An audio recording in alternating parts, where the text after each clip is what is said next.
महाराजा सूरजमल ब्रज विश्वविद्यालय भरतपुर के BA भाग तृतीय वर्ष के प्रश्न पत्र द्वितीय के सभी विद्यार्थियों को नमस्कार।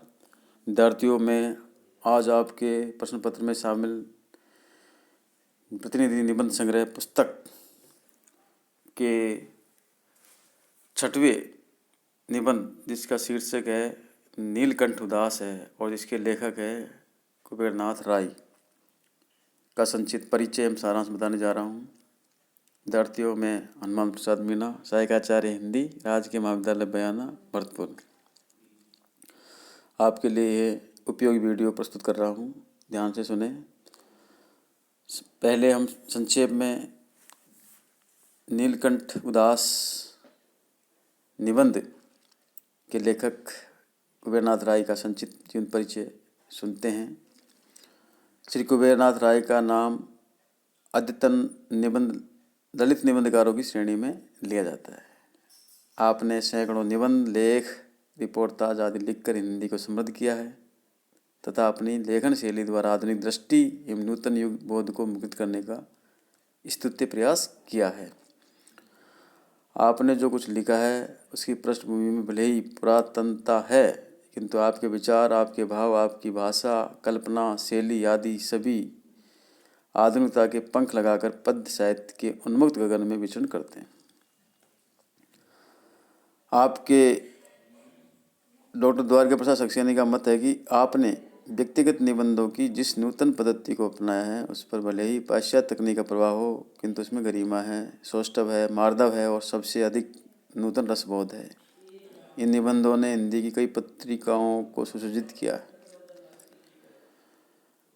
कई हिंदी पाठकों को निबंध पढ़ने के लिए मजबूर किया है और कई संपादकों ने इनकी अहरनिश मांग करने के लिए विवश किया है। ललित निबंधों की उन्नत कला के पार की श्री कुबेरनाथ राय आज के उदीयमान निबंधकार होते हुए भी हिंदी पाठकों के हृदय में प्रवेश कर चुके हैं और उनके मन पर अपना आसन जमा चुके हैं। आपके ललित निबंध भी व्यक्ति प्रधान निबंधों की कोटि में आते हैं और इस क्षेत्र में इनसे पूर्व 4 निबंधकार प्रसिद्ध हैं: बाबू गुलाब राय, श्री पद्मलाल पन्नालाल बख्शी, डॉक्टर अजय प्रसाद द्विवेदी और श्री विद्यानिवास मिश्र। कुबेरनाथ राय के प्रमुख निबंध संग्रह हैं प्रिया नीलकंठी, रस आखेटक, गंध मादन, निषाद बांसुरी, विषाद योग और कामधेनु आदि। इनके निबंधों में सांस्कृतिक संदर्भों से फूटते हुए जीवन के आधुनिक आयामों तथा उनमें से झांकते जीवन को देखा जा सकता है।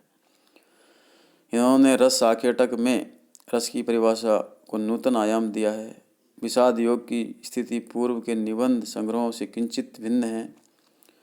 विद्या की दृष्टि से इनके सभी ललित निबंधों की कोटि में आते हैं। विद्या की दृष्टि से इनके सभी निबंध ललित निबंधों की कोटि में आते हैं, किंतु विषय की दृष्टि से वे 4 प्रकार के हैं: भावनात्मक निबंध, विचारात्मक निबंध, वर्णनात्मक निबंध और विवरणात्मक निबंध। इनके निबंधों में भावात्मक शैली का सर्वाधिक प्रयोग हुआ है। इसके अतिरिक्त धारा शैली, लाक्षणिक शैली, आलंकारिक शैली, व्यंग्यात्मक शैली और निगमन शैली का प्रयोग भी इनके निबंधों में खुलकर हुआ है। जहाँ तक इनकी भाषा का प्रश्न है, उसके विषय में डॉक्टर द्वारका प्रसाद सक्सेना का यह मत उद्धृत है: राय जी की भाषा का अनुशीलन करने पर ज्ञात होता है कि उसकी रूप संरचना अत्यंत सुष्ट एवं परिनिष्ठित है। वह व्याकरण रूपी पुलिसमैन से नियंत्रित है। उसमें विचारों की व्यक्ति के लिए अपूर्व सामर्थ्य है। वह कौतुक रूपी वाक्यश्री से मंडित है। उसमें तेज और रोज की प्रखरता है। उसमें चुंबकत्व का गुण है। वह प्रभावान्विति को बनाए रखने में पूर्ण सशक्त है। उसमें रागात्मकता से परिपूर्ण कवित्व की सरसता है। वह पाठकों के हृदय में कौतूहल जागृत करने में सर्वथा समर्थ है। उसमें रोचकता एवं सजीवता की मात्रा सर्वाधिक है। वह साहित्यिक लालित्य से परिपूर्ण है। उसमें भावों एवं विचारों की हरितिमा है। उसके शब्द महाकांतार में कुसुमित अर्थों की विविधता सुगंध है। उसके वाक्य रूपी चंदन काष्ठ में सहृदयों के हृदयों को सुवासित करने की शक्ति है। उसमें गहनता एवं उदात्तता है। वह विशुद्धता एवं रोचकता से सुशोभित तथा उसकी अभिव्यंजना में गंधमादन कि कुसुमित शैल कानन का नैसर्गिक सौंदर्य माधुर्य विद्यमान है। इस प्रकार कुबेरनाथ राय की भाषा अनेक विशेषताओं से युक्त होकर सौष्ठवयुक्त और प्रभावी बन पड़ती है। अब विद्यार्थियों, ये तो थी कुबेरनाथ राय की संक्षिप्त जीवनी और उनका परिचय। अब आते हैं उनके द्वारा लिखित निबंध नीलकंठ उदास निबंध का सारांश। नीलकंठ उदास कुबेरनाथ राय ने अपनी पहचान अपने ललित निबंधों के आधार पर ही बनाई। नीलकंठ उदास उनका एक प्रसिद्ध ललित निबंध है। कुबेरनाथ राय भारतीय संस्कृति के आधारभूत तत्वों की मौलिक व्याख्या करते हैं तथा वर्तमान जीवन में उनके महत्व की प्रतिष्ठा करते हैं। नीलकंठ एक ऐसा पक्षी है जिसे देखना शुभ माना जाता है, किंतु वह पक्षी वर्तमान मनुष्य की सांस्कृतिक और नैतिक अवनति देखकर व्यथित होता है। यह नीलकंठ एक पक्षी का नाम है जो दुखी है। वैज्ञानिक उपकरणों की अधिकता तथा धन के अकूत संचय की लालसा ने मनुष्यों को कितना स्वार्थी बना दिया। यही इस निबंध का मूल प्रतिपाद्य है, संदेश है। साथ ही लेखक यह भी संकेत करता है कि मनुष्यता को विजय बनाने के लिए हमें किस कोटि के साहित्य की सृजना पर बल देना चाहिए।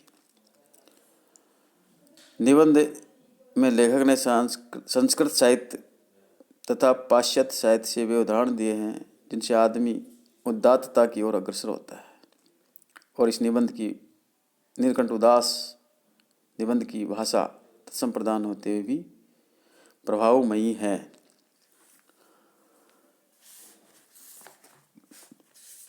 विद्यार्थियों, लेखक का इस निबंध में यह स्पष्ट संकेत है कि मूल्यहीनता का दुख ही सबसे बड़ा दुख है और यह दुख पीड़ादायक होता है। मूल्य और आदर्श ही जीवन को पवित्र एवं उदात्त बनाए रख सकते हैं, किंतु जब जीवन में विकृतियाँ, विसंगतियाँ एवं अनचाही स्थितियाँ उत्पन्न हो जाती है, तब जो दुख भोगना पड़ता है वह समूची मानवीय चेतना को खंडित कर देता है। इस प्रकार के दुख से समूची सृष्टि भी रोने लगती है। लेखक कहते हैं कि नीलकंठ की चुप्पी या कहे उदासी इसी गहन दुख की सूचना मात्र प्रतीत होती है। तो विद्यार्थियों, ये थी नीलकंठ उदास निबंध की संक्षिप्त जानकारी और उसका सारांश जो बाबू कुबेरनाथ राय ने इसको लिखा। इस वीडियो में इतना ही। आगे के शेष निबंधों की जानकारी हम अगले वीडियो में देखेंगे, सुनेंगे। मेरे YouTube चैनल को लाइक करें, सब्सक्राइब करें और देखते रहिए। हिंदी साहित्य की जानकारी के लिए धन्यवाद।